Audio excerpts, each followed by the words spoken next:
van'wani a wu soliwi swa wena yimanyana la ka mina ku tlangeliwi kona yimanyana la ka mina ku tlangeliwi kona ku na holova na sati ta tlavi wena tiva ta wena ku hacavana na nghamuni ra tilavi wena tiva ta wena u tindla social worker a mutini wa mina ku lawula wena we u ti endla fokisi ra le muti wa mina famba palamende yimanyana la ka mina ku tlangeliwi kona ni ri yimanyana la ka mina ku puteliwi kona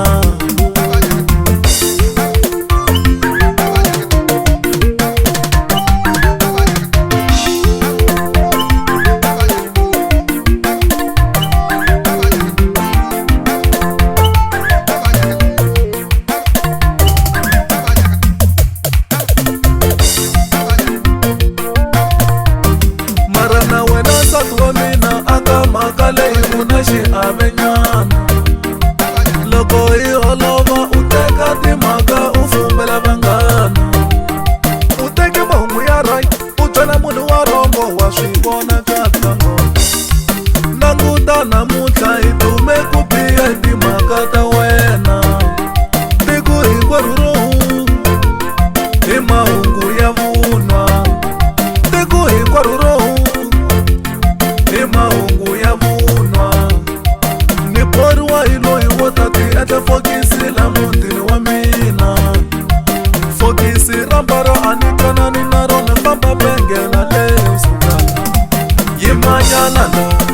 la ka mina ku tlangeliwi kona ni ri yimanyana la ka mina ku puteliwi kona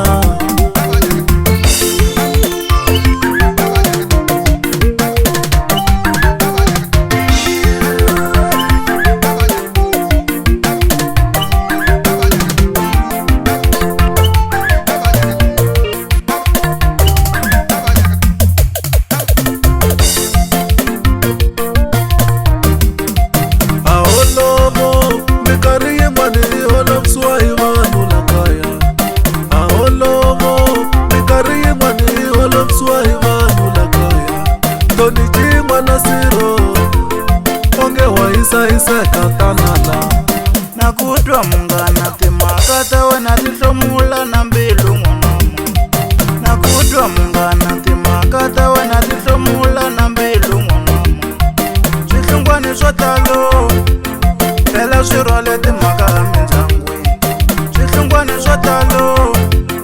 phela swi rhwale timhaka emindyangwini loko mi holova mi nga teki timhaka mi byela vanghano va ta mi hleka lowa fokisi la mbara loyi o lava ku biwa nyana hi munghana lowa fokisi ro punta loyi o lava ku biwa nyana hi munghana